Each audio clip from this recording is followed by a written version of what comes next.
A. Informasi aktual dan akurat pada teks berita.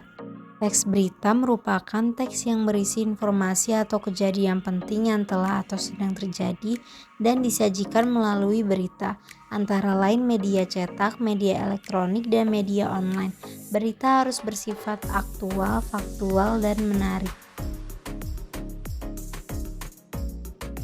1. Ciri-ciri teks berita. A. Bersifat faktual atau harus sesuai fakta yang ada. B. Berisi informasi aktual, terbaru, atau terkini. C. Kronologis atau runtutan peristiwa.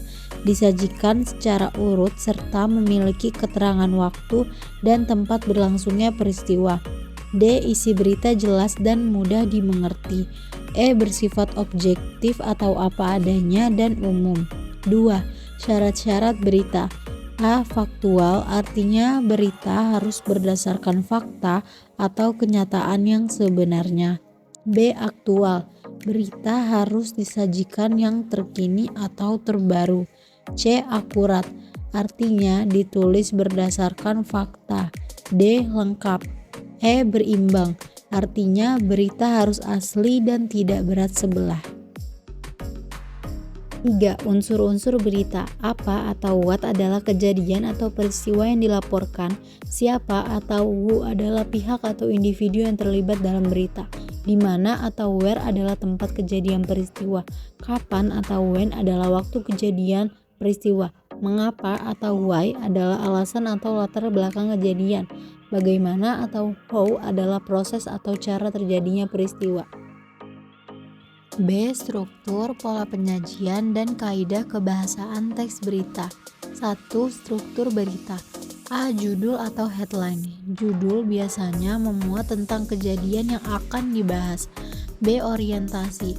Orientasi atau kepala berita merupakan pembukaan awal tentang hal yang akan diberitakan. C. Badan berita. Merupakan kelanjutan dari orientasi berita.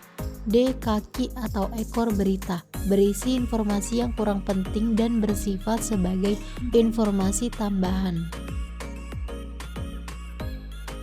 Yang kedua, ada pola penyajian berita. A. Struktur bebas, merupakan hal yang menarik dapat diletakkan di bagian tengah atau akhir berita.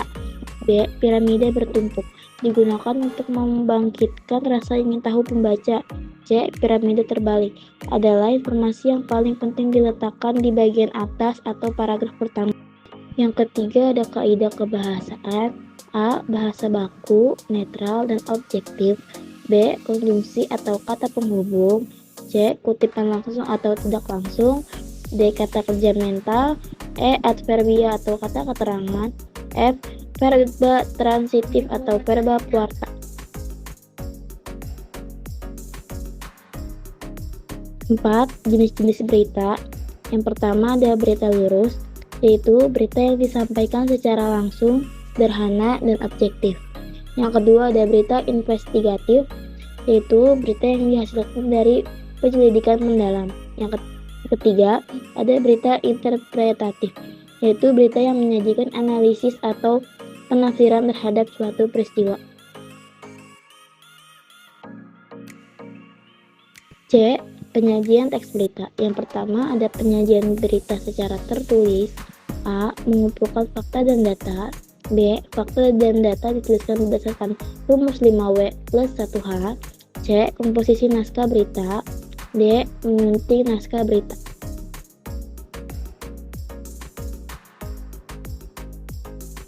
Pengaruh media terhadap publik. Media memiliki peran penting dalam membentuk opini publik. Oleh karena itu, media harus bertanggung jawab dalam menyajikan berita yang objektif dan faktual.